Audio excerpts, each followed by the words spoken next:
أعوذ بالله من الشيطان اللعين الرجيم. بسم الله الرحمن الرحيم وبه نستعين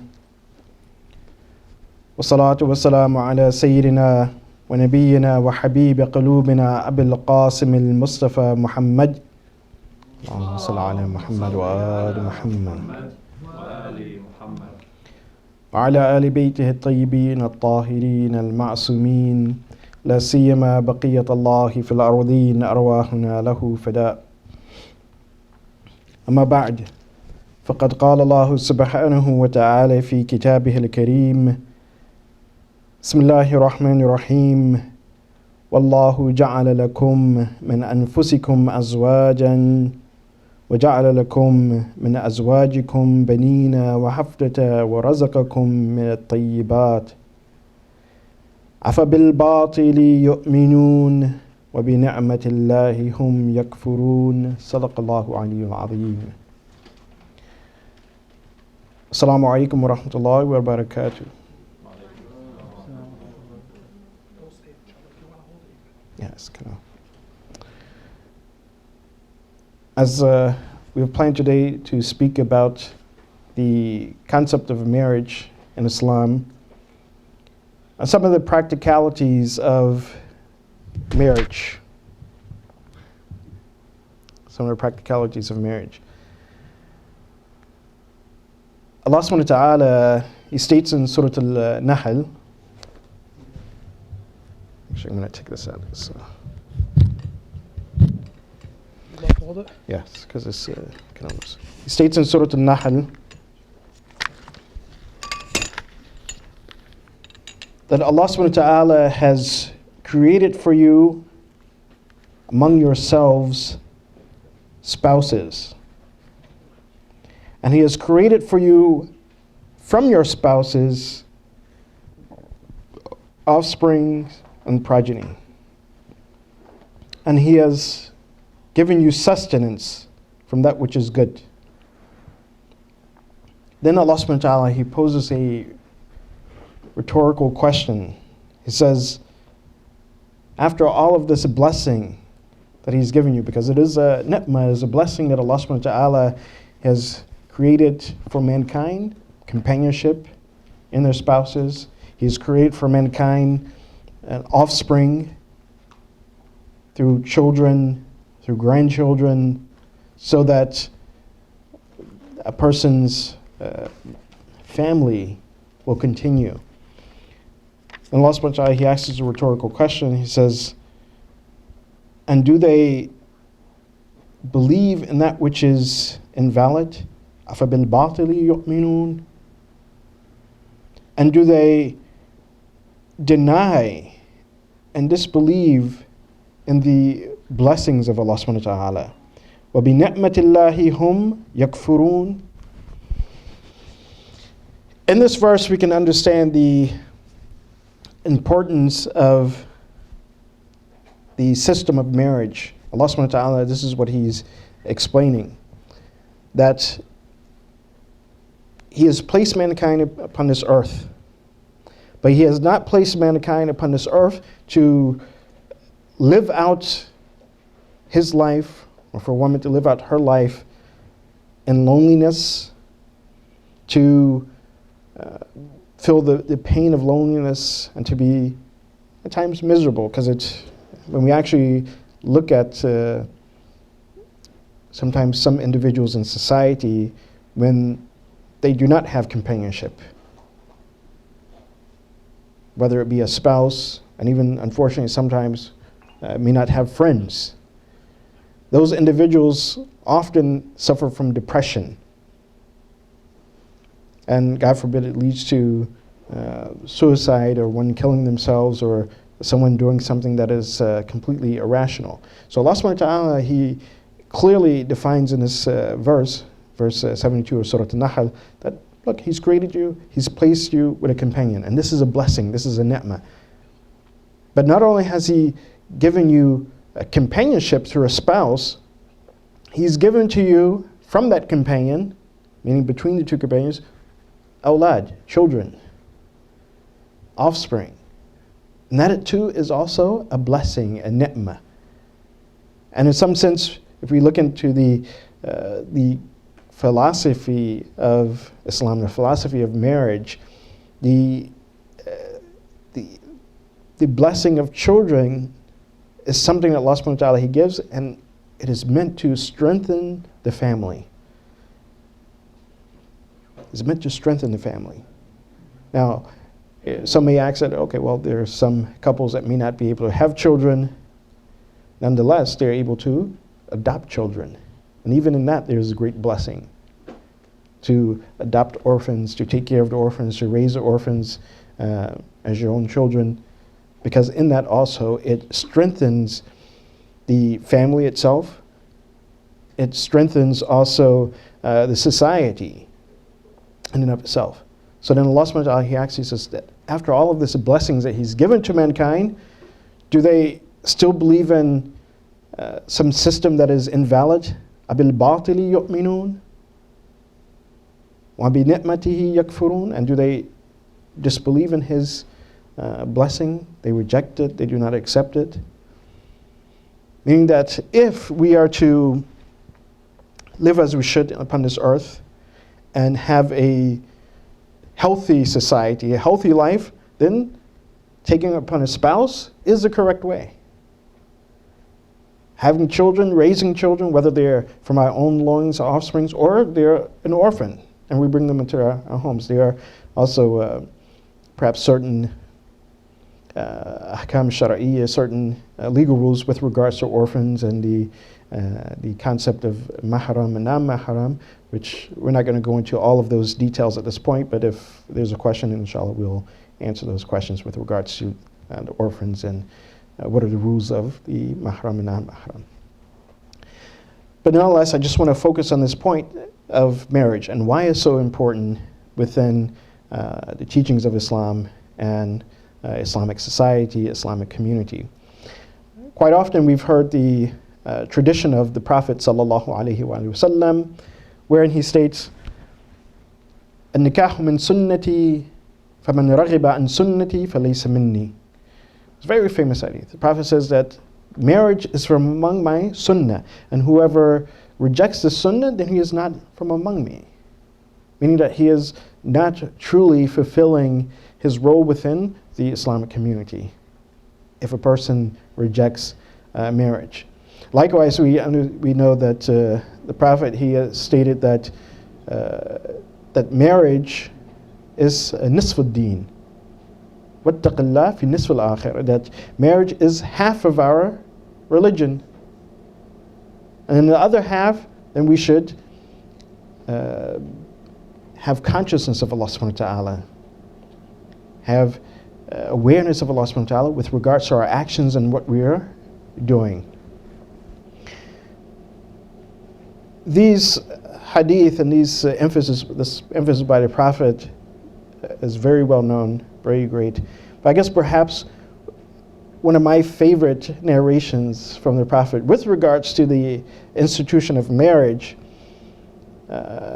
is one hadith that I want to present to you.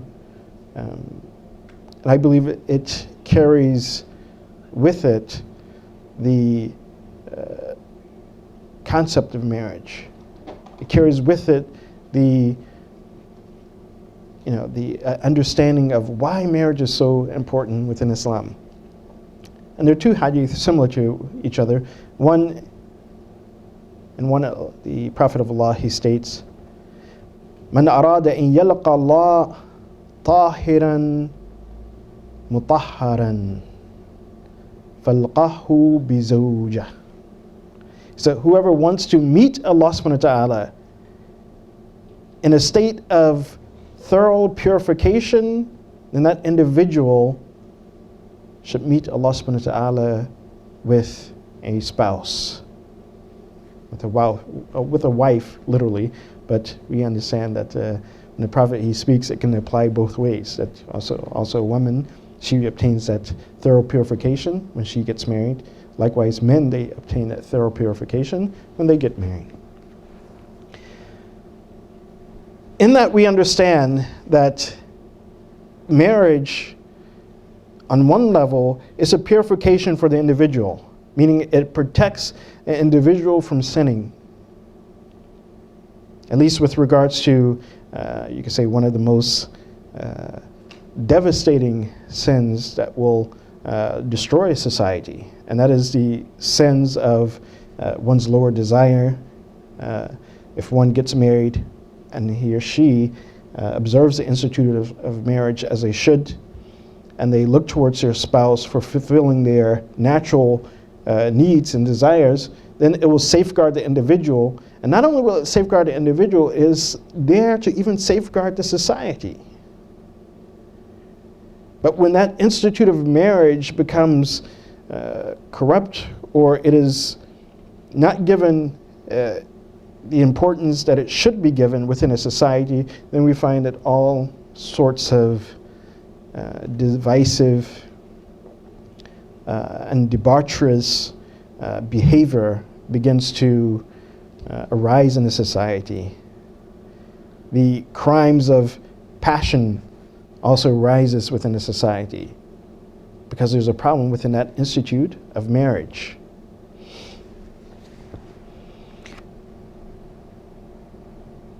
Another hadith which is very similar to this, and I think that it is important for Muslims, especially the young generation of Muslims, to heed the statement of the Prophet ﷺ within this hadith. It is important for our elders, our parents, also to heed the message in this hadith of Rasulullah, so that we can preserve the institution of marriage the way it should be preserved within Islam.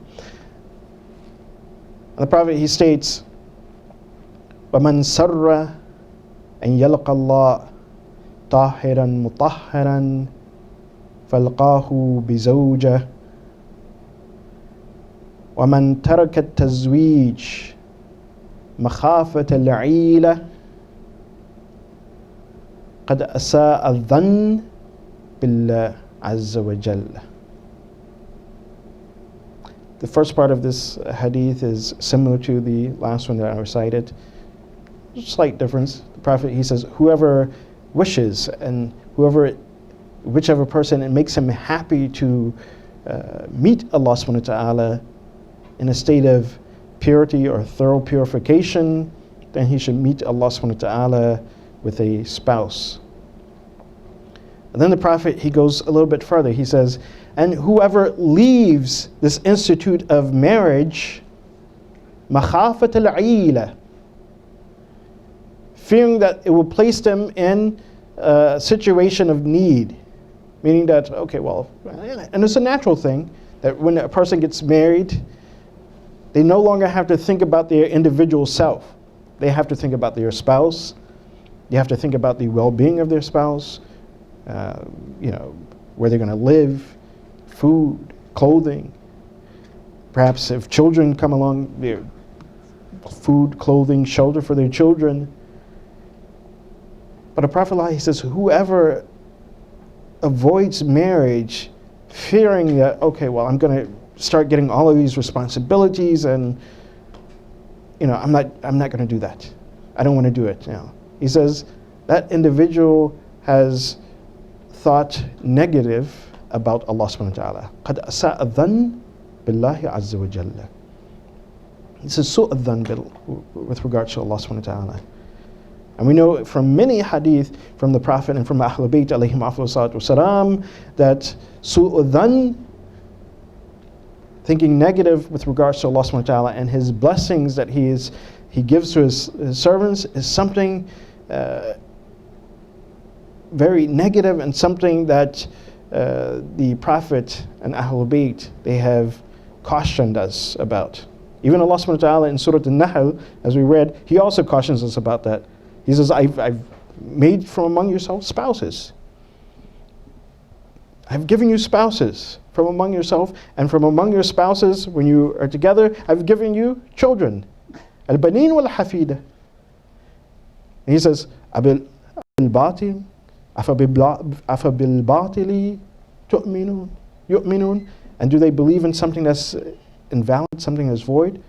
وَبِنِعْمَتِهِ يَكْفُرُونَ. And do they deny this blessing of Allah subhanahu wa ta'ala?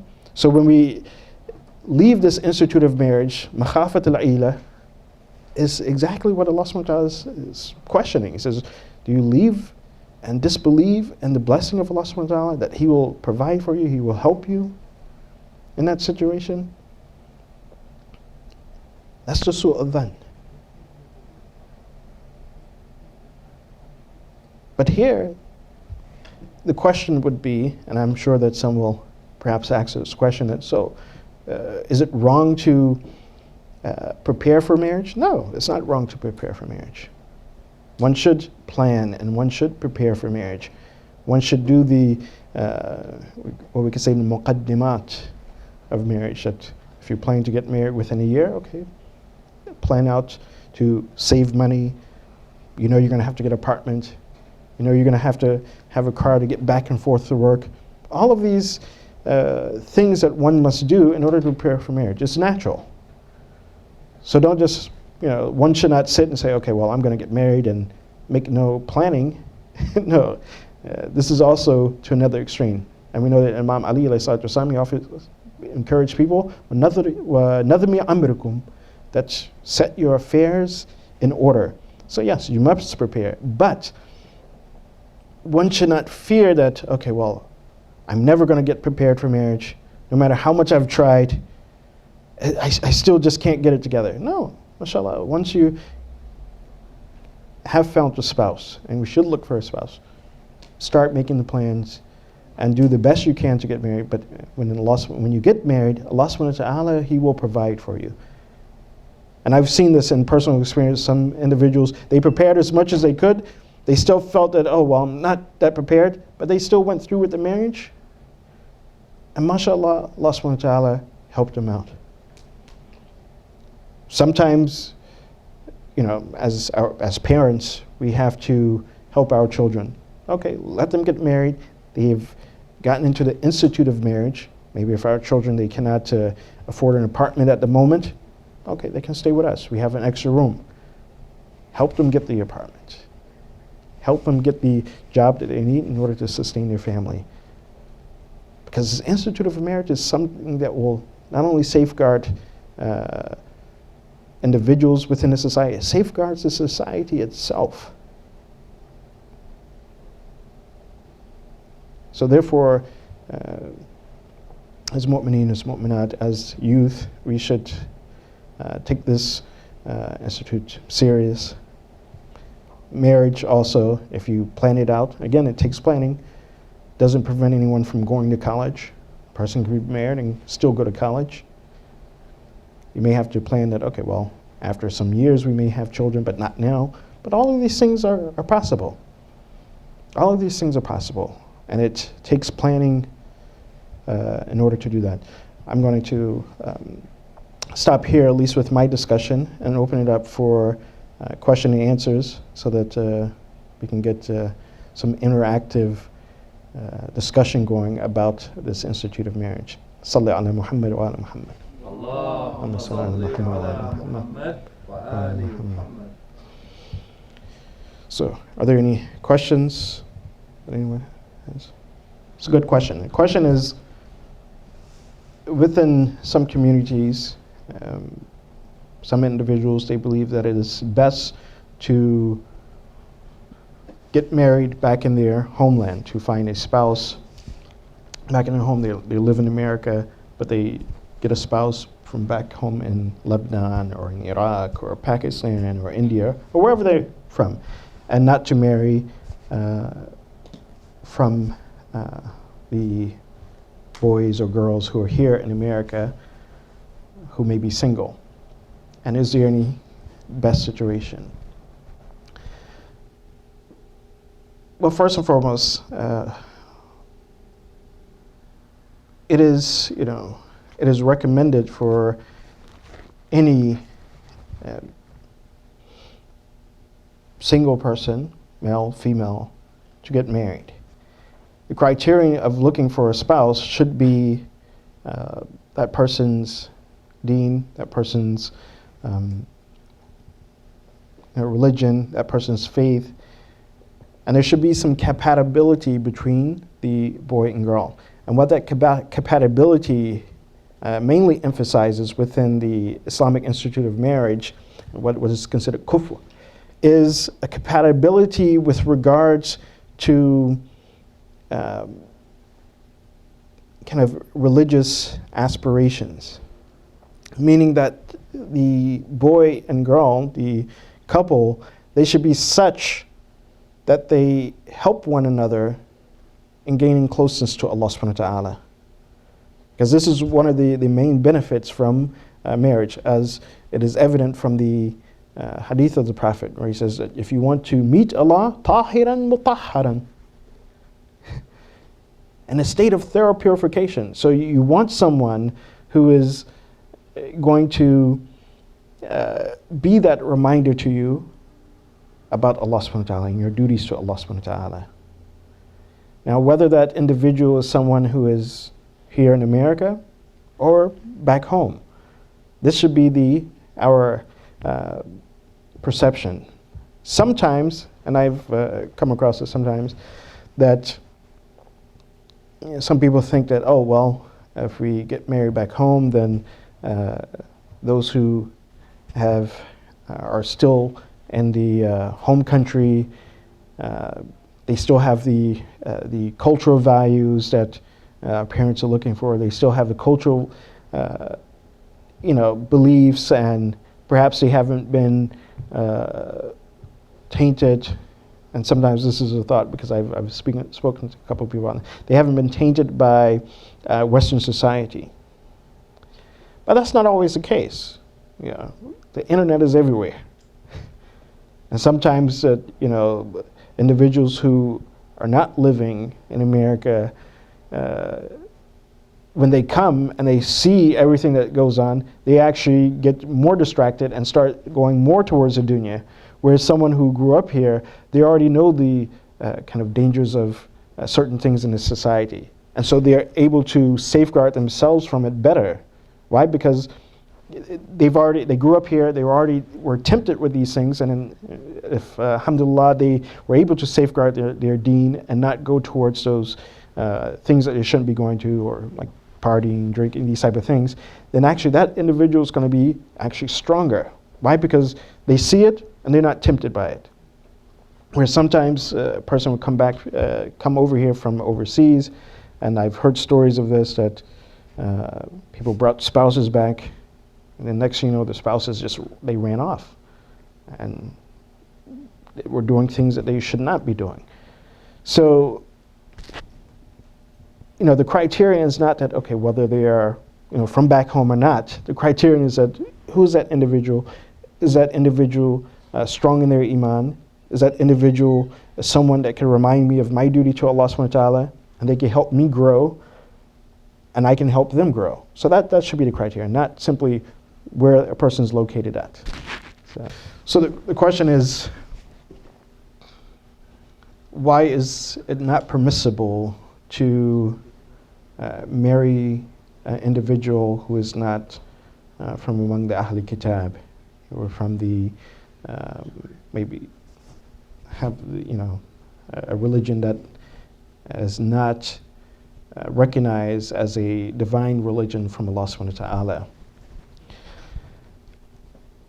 The reason for this, and I'll kind of speak in general, that there is, on one hand, there is a prohibition against marrying those who are not following a divine religion.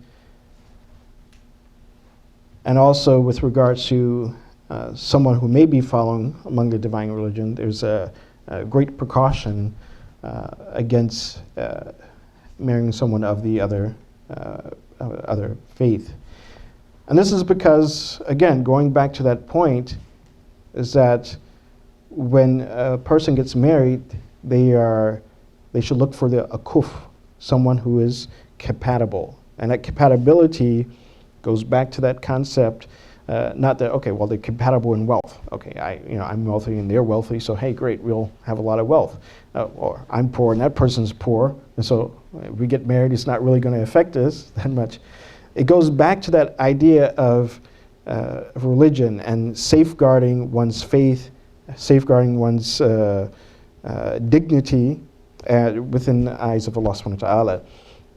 So if an individual is of a totally different religion,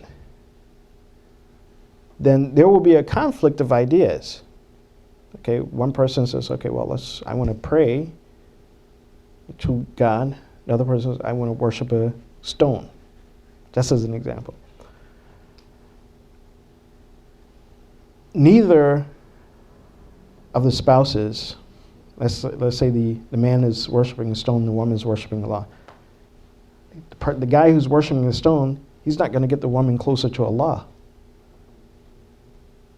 Nor will the woman who's worshiping Allah will get the man closer to the stone. They're going in two different directions.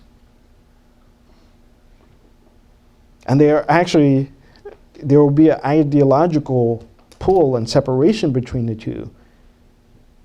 Because perhaps within those religions, there will be certain things that one must do, and for the other one is forbidden to do.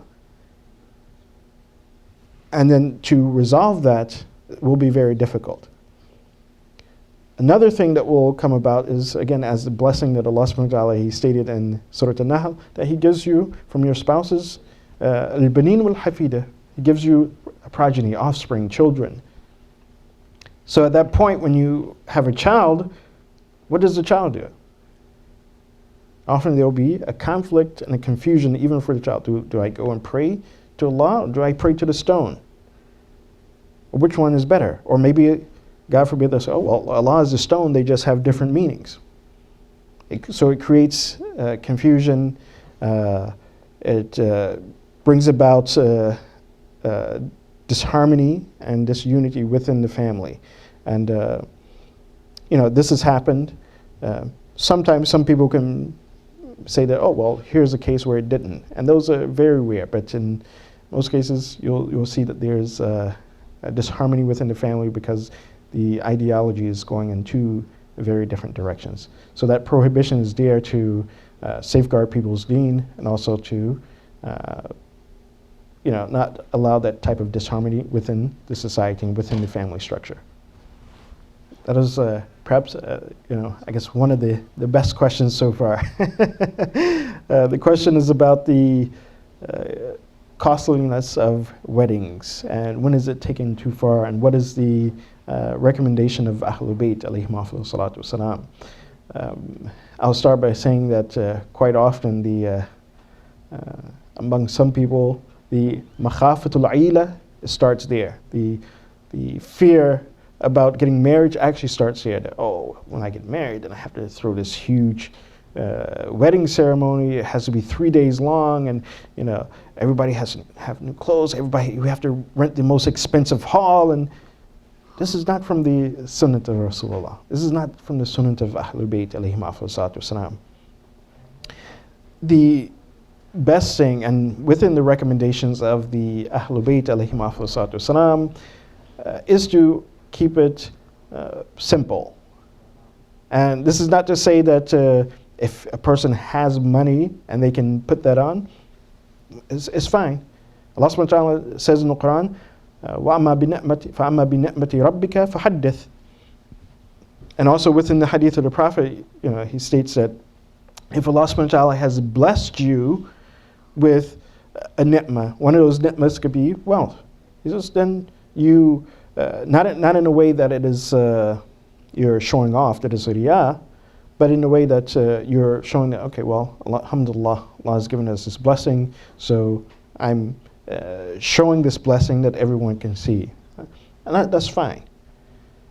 But if it's to a point that it puts a financial burden on the family, on either family of the boy, family of the girl, on the relatives, this is too far. It's too far. So the wedding ceremonies should be within the means of the family. Should be within the means of the individual. Person shouldn't, get married and right after they get married, they're like, man, I got this $10,000 credit card bill I got to pay off, and that's just for my wedding. You haven't even started your life yet, and you're in debt. This is not what it's intended. So as long as it's within the means of the family, it should be nice. No one says it shouldn't be, not nice. Should be nice, but within the means of the family, whoever is helping to put that on, Mm-hmm. Okay, good question. The question is, if there's a guy who is working and his parents are depending upon him for financial needs, that he's working, he's taking care of his perhaps mother or father because they are not able to work, should he put off marriage until later? The question of that, first of all, in general, I would say a person definitely would have to, I guess, see what their situation is. Now, based on what we have stated, especially from the hadith of the Prophet, that you should not avoid marriage just because of responsibility, that you will be taking on responsibility through the marriage, that it's going to be an extra person that you have to take care of. So you shouldn't avoid it with that in mind, thinking that, okay, well, I'm going to take this on and Allah is going to leave me. I'm not going to be able to take care of everything. But at the same time, a person, yes, you plan. As I mentioned, you plan. You'll definitely have to, it will be something that both the man and woman will have to speak about. It is definitely a test. It's a situation where, for example, if the man gets married right away, there may have to be certain sacrifices that are made. Okay, well, I have this Toyota. I won't be able to get the Acura that we want right away. I won't be able to get the 2-story house that we want right away. But we can get married, and we can plan to live simple for a while until I get everything else in order. So it can be done, and based on the recommendations of the Prophet, not avoiding marriage, makhafat al-ila. However, like I said, there will have to be planning. And this is why when we look at we take into the totality of the advice of Ahlul Bayt alayhim afdalus wasalam, they always recommend that, look, you plan out your affairs. So in that type of situation, I would say it needs planning. It can be done, but it needs planning. And a person should not avoid marriage for that reason. But they should plan, and they must plan in order to do it. So the question is, if there's a couple getting married, a boy and a girl, and one of the individuals, and the sister, she stated the girl, for example, she is not interested in keeping ties with either side of the family. And her, the spouse, the future spouse, his family is practicing. Her family may not be practicing. So how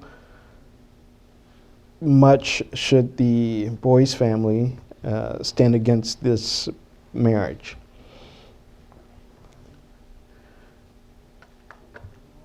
In response, I would state that, first of all, it is a responsibility of everyone, Muslim, to maintain family ties. This is the first thing that we must understand, that Silatul Rahim is something that is obligatory, whether a person's family is practicing or not practicing. Of course, with regards to a family that's practicing, you're maintaining family ties is also there to maintain, practice good religious practice. With regards to the family who is not practicing, maintaining family ties, the philosophy of that is that the person who is practicing will be an example for the family that is not practicing, and also an encouragement for the family that is not in practicing, and also a reminder to that family who's not practicing that, look, you need to be doing the things that you should be doing. So it's a form of amr bil ma'ruf and nahy anil munkar. And also maintaining that family ties should not be in a way that it will take the individual who's practicing away from their practices. With that stated, that is kind of as a criterion, as an obligation. And in that particular situation, the family, I guess, of the spouse of the man, if they want to marry, or if the guy, he wants to marry this woman, a girl who is not, doesn't want to maintain family ties, at that point it will become an obligation and duty, even on the guy, the future husband, to just remind the future wife that, look, it's an obligation to maintain family ties, and even at the very minimum of maintaining those family ties, perhaps maintaining family ties if the spouse is not able to go and to see the family who's not practicing or the other family, you have to write. Okay, I'm going to write a letter. I'm going to call on the telephone. To the extent that it is not completely breaking off family ties. So it will become an obligation to do that.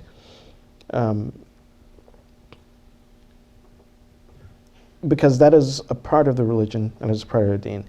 And I would say for the family to stand against that type of marriage between the two, really is something that, I can't say for exactly sure that, they should completely stand against it. But if they see that it's a situation that, okay, well, it can be corrected. It's not a big issue. No one is perfect. And that's one thing that we have to realize also in marriage, because sometimes people will get this idea that, okay, I want to marry the perfect person. There's no one that's perfect. Everybody has their shortcomings here and there. And this is why the concept of kufu is there, that, okay, well, these two individuals, they can get along and they can help each other grow in their deen. So if that's, for example, the future husband, he sees that, okay, well, this is an issue that, there's, where the future wife, she needs to observe better.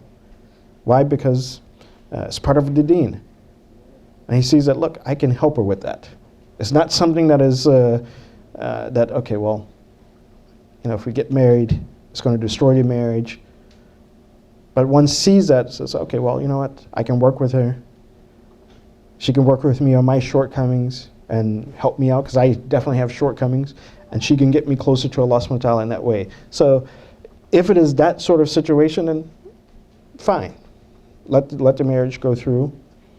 And inshallah, this couple will help one another to grow in their faith and their deen, and to begin to fulfill those obligations, such as that silat rahim. But let's take another example, that if one of the spouses was doing something that perhaps it's almost impossible to change them. At that point, yes, you will be careful and you not let the two get married. Not the boy to the girl or the girl to the boy. That if he feels that that person has a particular trait that is going to affect the other person, then yes, you have to be careful of that. Even with with regards to the silat rahim, that if the guy marries a girl and it will cause him to cut off his ties with his family, then you avoid that situation. But if it's a situation that, if they get married, he can actually help her to maintain her ties with their family, then it's a good thing, because he's actually helping her to grow towards the deen. So you have to really observe the situation and the qualities of the two. The question is that how much can a parent interfere with the marriage or deny the marriage of a... And or delay. Deny or delay the marriage of a son who is baligh, and able to make his decision. And then I guess the question also went towards also the woman to some extent, with also recognition that in the case of a woman it is a little bit different based on the wilayah. The answer to that is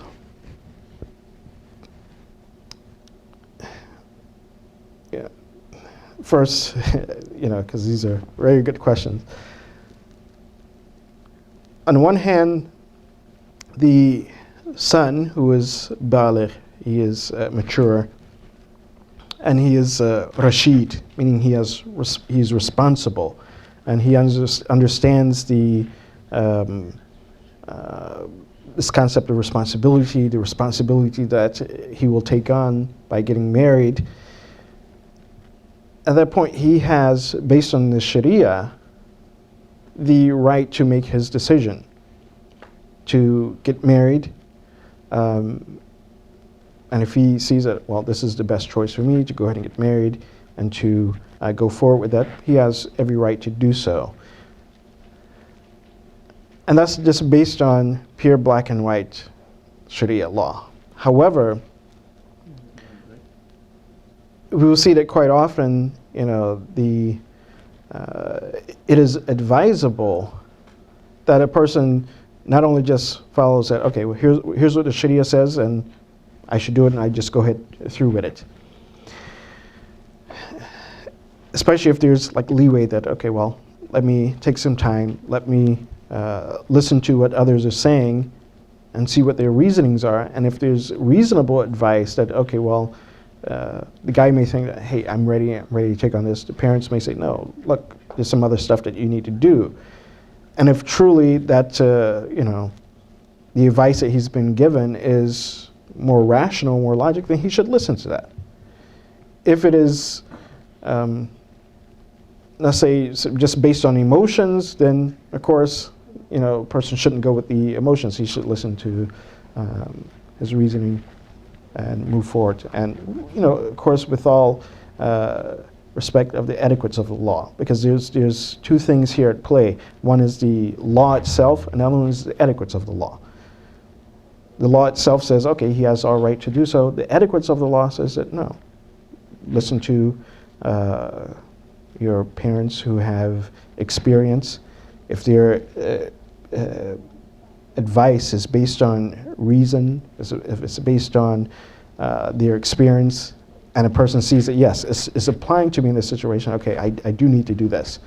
And by not doing this, it's going to perhaps create somewhat of an unstable situation. So yeah, listen, delay, and then move forward. But if it's just based on emotions and not on the something that very practical with that person's situation, at that point, yes, with utmost respect to the parents, and also trying to convince the parents that the more rational thing and the more advisable thing is what the son wants to go through with, and he goes through with that. Likewise, in the case of the girl and the daughter, that again, based on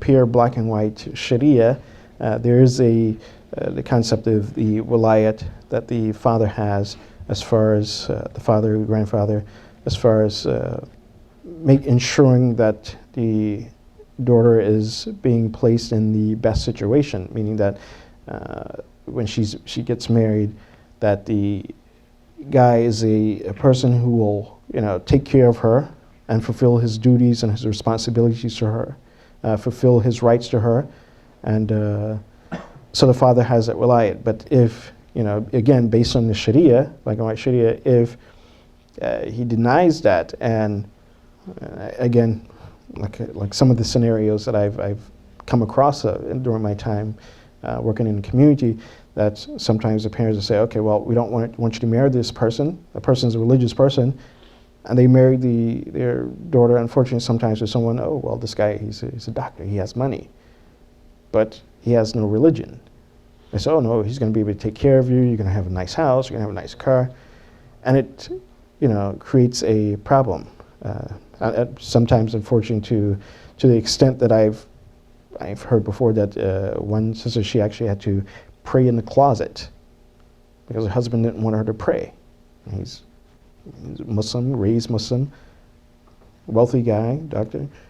And then, alhamdulillah, she finally got out of that situation. But, you know, in that type of situation, if the daughter knows or people know that, look, here's a situation, here's a guy who's religious, you know, he's not the wealthiest person, but he's able to maintain a family. And here's the other choice. The other choice is a guy who's very wealthy, but he has no religion.